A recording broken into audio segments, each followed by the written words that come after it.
Hey everybody, thanks for checking out The Animals in Quarantine, a Big Light podcast. A 3-part series where the members of the band get together to discuss our new record, Ships. My name's Jeremy Korpas, I play lead guitar for the band Big Light, and I'll be your host for the next 3 episodes. For the final episode of the series, we sit down with Big Light's drummer and fan favorite, Bradly Bifulco. All right, here we are, Bradly, drummer of Big Light. How are you? It's good. How long have you been in Big Light for? I'm going to have to do some simple math. I guess we're going to go with 13 years because started playing probably as Big Light in 2007, I'm thinking. Nice. And how did that start for you? How did you meet Fred? So, So Fred moved to town right after a High Sierra. And I was at High Sierra. I think I might have been there. I can't even remember, but he came home from High Sierra, or rather came back to San Francisco from High Sierra looking for a place to live in the Bay Area. And he wound up living with me and Gibby. And then not too long after that,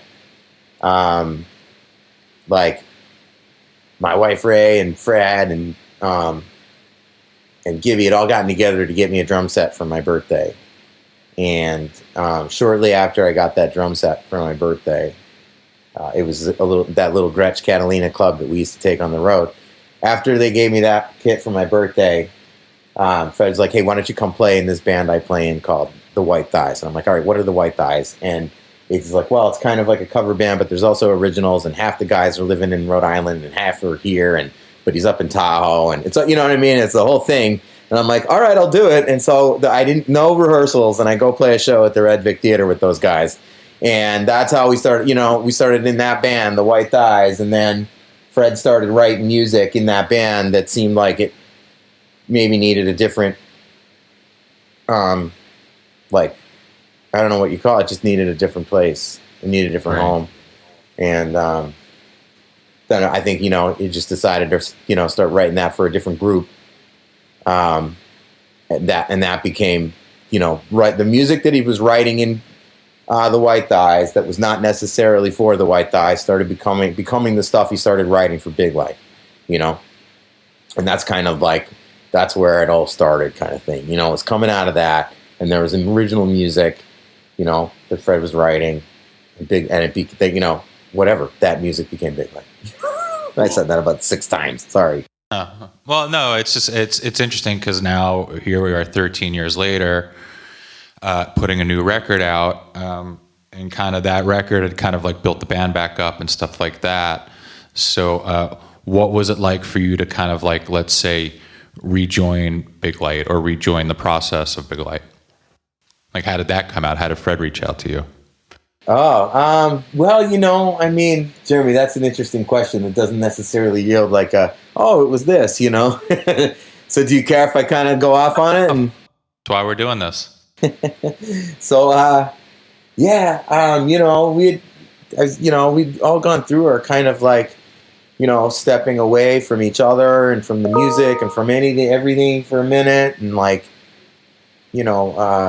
I think there were just lots of conversations going on, between each other about different things. I think that like, Fred had called me and said, "Hey, I got this thing going on over at Panoramic Studios. It's kind of a record I've been working on. And would you come over and, put some stuff on it?" And of course, I said I would. And like, it was at the same time as that was going on, I think he was kind of also reaching out to Steve and also reaching out to you, and kind of like, we'd all been kind of coming back to one another, I think, around that time period, and kind of like just reconnecting with each other as people, and just kind of coming back to something that, despite like whatever had been broken, in terms of what we, how we've been communicating with each other and as a group and individually with one another. Like, I don't know, those things just started to feel like they just started be able to kind of come back together on their own almost naturally. I mean, I think not without a little bit of effort from everybody, of course. But I just felt it was like a kind of like a groundswell of kind of like everybody's need to kind of come back to that stuff and each other, and so I was happy to hear about this, and I think this thing really just kind of brought us all back together. Everybody came, did a little work on this thing to wrap up with Fred on this, body of music that was, again, like, it was the same thing as what's happened in the past with all the stuff that we've worked on together. Fred brings a bunch of work that we all love to the table, and it becomes stuff that we all rally around and kind of like finesse and massage into place and put our pieces into it. And it was a kind of like just a coming back to, a real like kind of return. Even though it was not the same process that we'd done to record any of that other work, it all came back around to being part of the Big Light canon. And, so, yeah, I hope I answered your question. That was a great answer. And let's carry that into the process. So what was your process on this record? What was it like for you to show up after the fact? There was there was just so much in that record. And I think I said as much when we talked at the end of the live stream about kind of there's a bunch of stuff on this record that, it's like melodic ideas and some phrases that like have been swirling around like for as long as I've known Fred. Like some of the melodic ideas that you can hear in Airplane Mode and in Avalon and in Molly Yellows. Like there's stuff in there that we've been chewing on, or at least Fred's been chewing on, that like maybe we've touched on in rehearsals like times, over the years. Just these things that I've seen as like these little instances of kind of like artifacts or whatever of little melodic patches and phrases that have like kind of like become whole entire art pieces on this record. And so that is a really cool thing for me to see. And it was really kind of amazing to hear all this, to come kind of like almost hear all this stuff already built up. There wasn't, I didn't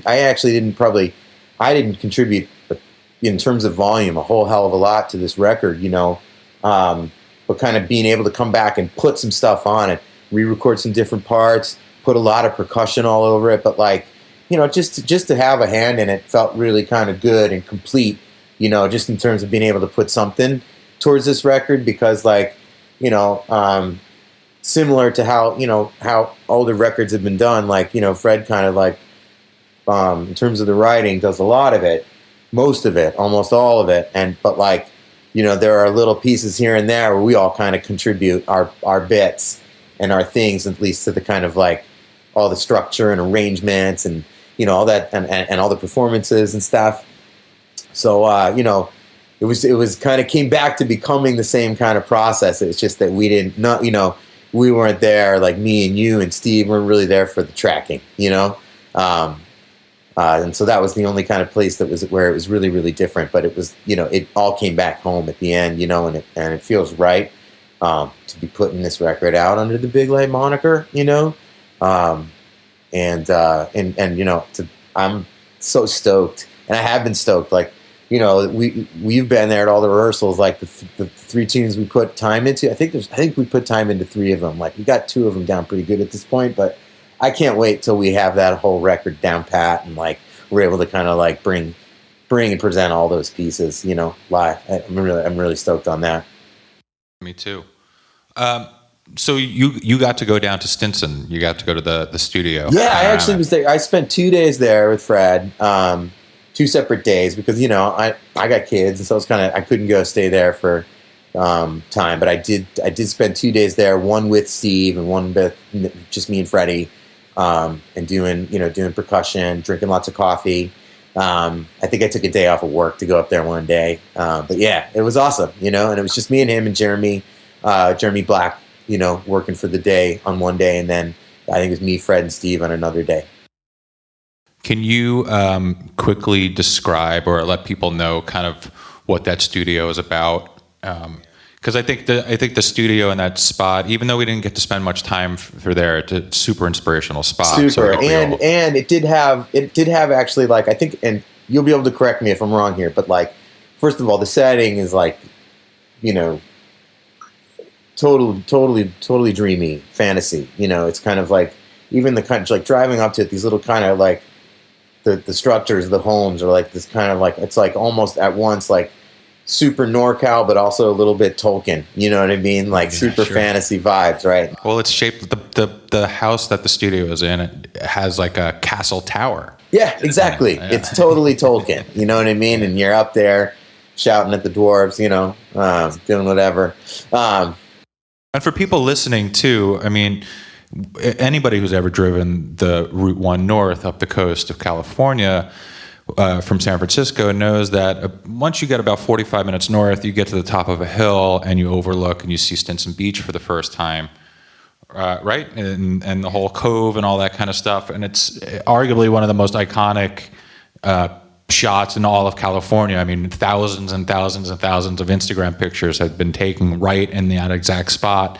And little did we realize that, you know, the driveway right there is the studio. So it couldn't be and then you go in and you're in that room looking out over that picture that you took at, you know what I'm saying? Like on the road that you just described, you're like there for, you know?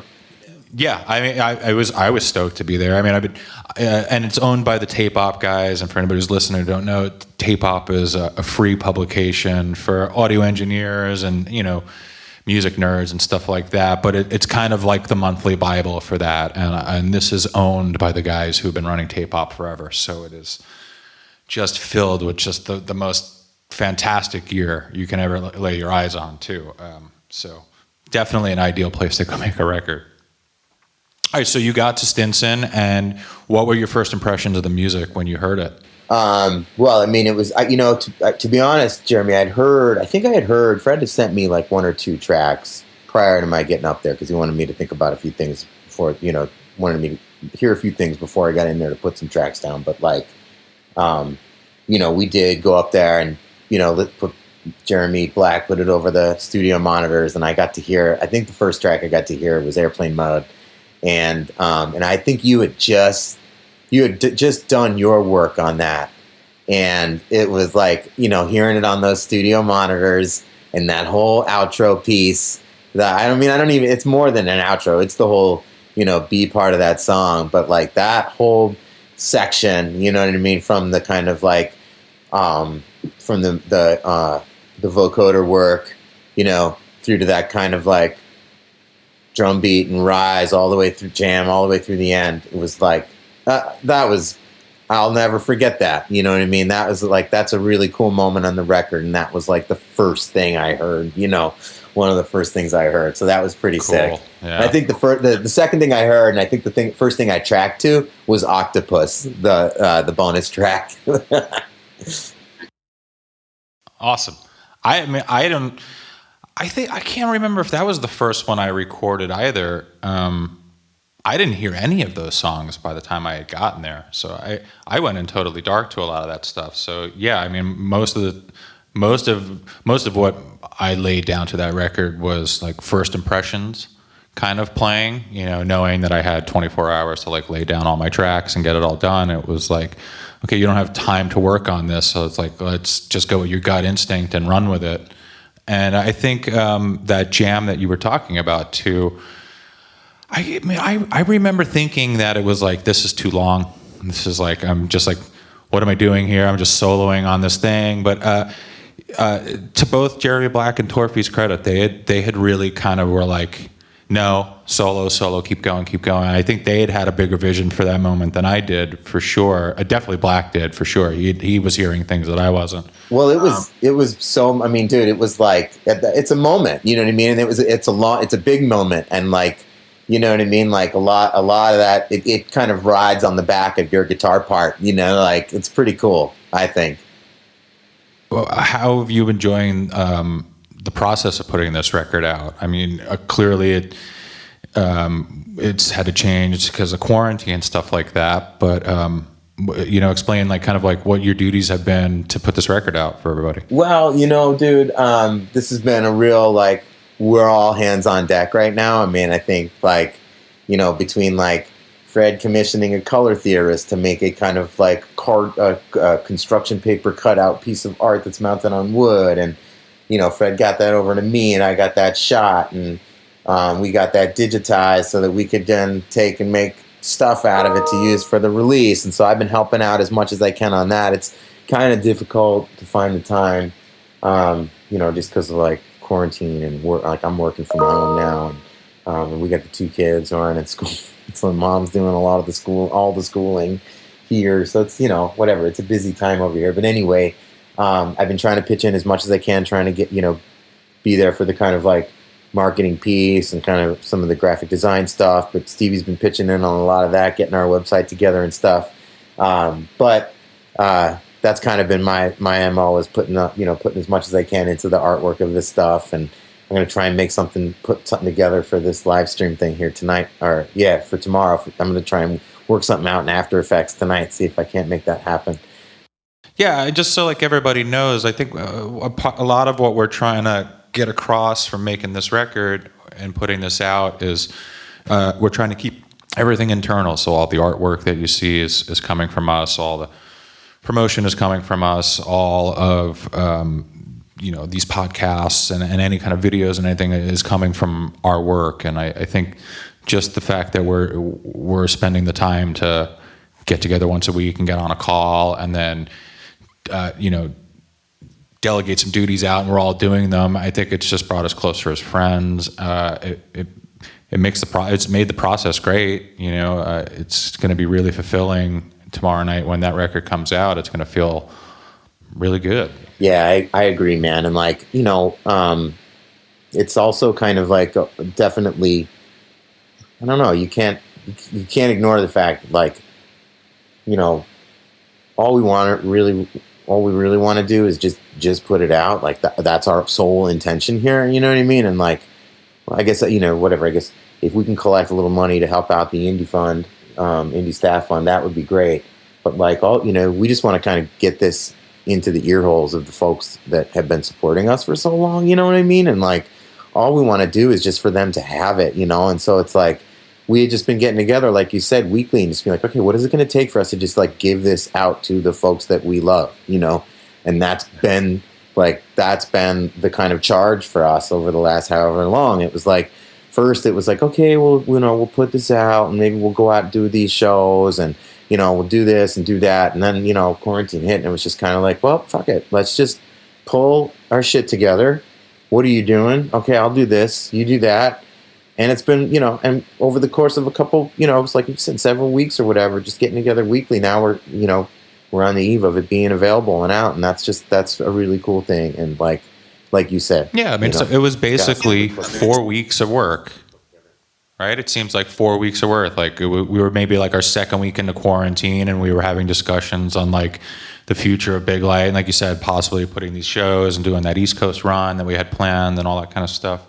To then just realizing, well, we've got a moment to seize right now, so let's just do it. So we went from let's say a 3-month plan down to a less than 4-week plan, and I mean, fingers crossed. It seems like we're gonna make it. It seems like it's gonna work, and it looks cool, and I think it's something to be.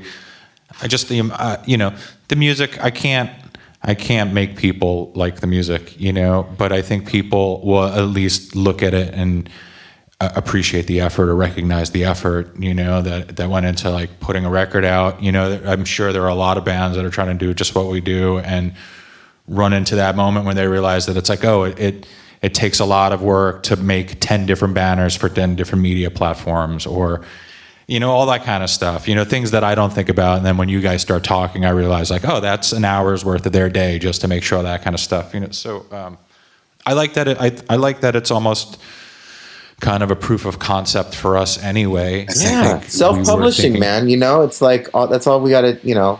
It's a thing, we can do it. It's just a matter of setting aside the time to doing it, parsing out the work so that we all do it. But like, I think we're more set up now than ever to be able to do that together. You know what I mean? As individuals, to kind of like band together and do this in the time that we have available. Right. Hey, I wanted to mention something just real quick because we talked about it. Having to maybe do those shows like, we had planned. I just wanted to include this. I don't know if anybody else had talked about it in their interview, Jeremy, but like, we were planning on being in Rhode Island for the Newport Folk Festival this summer, which is I'm thinking it's probably not going to happen at this point.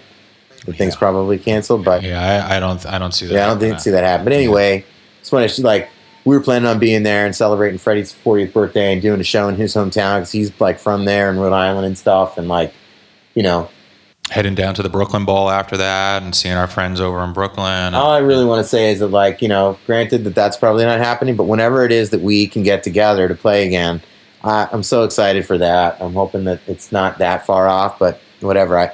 I'm willing to wait for when it is, but whenever it is, look the fuck out because we're coming out. Sure, and just so everybody knows, the party planning is already in the works. So when the quarantine gets lifted, we pull the trigger and play. It's like we go. So the bash will happen for sure. What are your thoughts on the record? Overall feelings about it when you listen to it? Is it something that you really vibe with and enjoy? Yeah, absolutely, man. I mean, yeah, absolutely. I have favorite moments on the record, like I do all other Big Light records. You know what I mean? But like, this is definitely like, and every Big Light release has been so different from one another. But it, like, what this one does more than anything and more than any other Big Light release has done was make me excited for the ones that are going to come after this, because like, I'm just excited about where the band is right now in terms of all of us as like humans, individuals, people. Like, I mean, like COVID fucking 19 aside, like, I just think that some of the work that we've been doing and some of the playing that we've been doing over the last year has been some of the most grown up shit and like, just kind of like really tightly together kind of stuff. And like, I think we've approached the whole idea of what Big Light is in a more adult and like different manner than we ever have. And so like, if anything, that what this record does for me in terms of emotionally and stuff is get me really, really thrilled about what we're going to come up with next, and really look forward to what we're going to make next, And, given that we've already started, we've already started doing it. And we've actually got probably more content that we know what to really do with at this point. Like, we've gotten started on so much of it that like, I think it's like we've got a couple projects in front of us. So that's exciting, I like being a musician. I like legitimately, but I like it when it's legit. I mean, it's real easy to just say, hey, I'm a musician because I play guitar. Right. And sure, okay, you got it. But, a musician to me is somebody who's like, it doesn't mean that I have to get it paid for it or it's my life, but it's something that I'm consistently doing and that it's in my psyche all the time. Maybe you're better at doing that than you are at all the other things in your life. And maybe. Right. But I don't need, at 40 years old, I'm not counting on it paying my bills anymore. So, but I am counting on it making me feel good doing it. It's why I still do it. It's the feelings that I'm still getting from it. I think we've probably mentioned this in every podcast, and I'm sure everybody probably thinks it's probably overly cute at this point. But I think rehearsals. We're almost having more fun when we're not playing the music than when we are playing music at rehearsals. When we sit down and we smoke a joint and eat our dinner before we play music. I mean, that's the best hour of my week on those weeks sometimes, and then we get to play. So I feel like I'm getting like family vibes from it. I'm getting musician vibes from it. In a way, still getting to create. Yeah, of course, I wish we could do it all the time, and fucking COVID is gonna definitely throw a wrench in being that kind of musician. But wrap this point up is that I see again this being a proof of concept for us that we can release and create and do everything on our own, and that we're all comfortable with just being Big Light, I guess. We can be Big Light. Thank goodness we can be Big Light. And and I guess like, the other thing is that, I think it's nice that like, if there's 25 people here in the Bay Area that are made happier by the fact that we are still able to be a band, then like, job done. Even if it's 5 people, actually, You know what I mean? Like, yeah, and that's an easy. You know, I kind of hope that. I mean, this is me. This is wishful thinking, right? You know, and I would take this kind of like accolades over the money any day of just like, you know, San Francisco is changing so rapidly in front of us, and it's a city that used to be based almost solely on the arts, and then everything else was secondary to like the art around it. Even the tech back in the day, or the oil money and all that kind of stuff, it was always went towards entertainment, and now it doesn't really go towards that anymore. And I hope that maybe, I think the record's good enough to get some people outside of our group to listen to it, and maybe it might remind people that San Francisco is a place that it's a home for art. You know, you could still make art and put it out, and you know, make some waves in your hometown, or at least we're trying to, or I hope that's the goal. I mean, I feel like I'm rambling on that point, but no, but I hear you, man. It's like, you know, it's like, it's definitely felt like a different, you know, kind of like creative and art scene here in the Bay Area. It's changed a lot since like we started doing this together. You know what I mean? It's changed a whole lot, and like, I feel good putting whatever we have to offer into it now, just because it's different. I think it's still a little different stylistically than anything else that's going on. So I should also say that I don't want to come across as if there aren't bands in San Francisco working their asses off trying to do something. There's tons of bands in the Bay Area doing it. Maybe what I say is it'd be nice to be included with them again, you know, to be a part of the team. Like, it's going to take a team effort of local bands and artists and musicians and poets and all that kind of shit to get together and rise up past you know, the changing times of the Bay. I mean, Tea Leaf Green's putting a new record out this week too. You know, like our brothers. Yep. So love those guys. It's good to know that, like, you know, they've been a band probably 20 years now, 20 plus years, and they're still doing it. They were one of the first bands I ever saw when I moved to San Francisco. I saw them at the El Rio, and remember the El Rio? Is that still a bar? No. Is that the one in the Outer Mission? Just beyond Cesar Chavez. Yeah, I saw them in like an afternoon like show in their backyard at that El Rio place. It was like, I don't know, a couple weeks after I moved here. Gibby once, right? Huh? Yeah, Gibby and I played. Rifle played in the indoor room at the El Rio. Yeah. That was awesome. I love that show.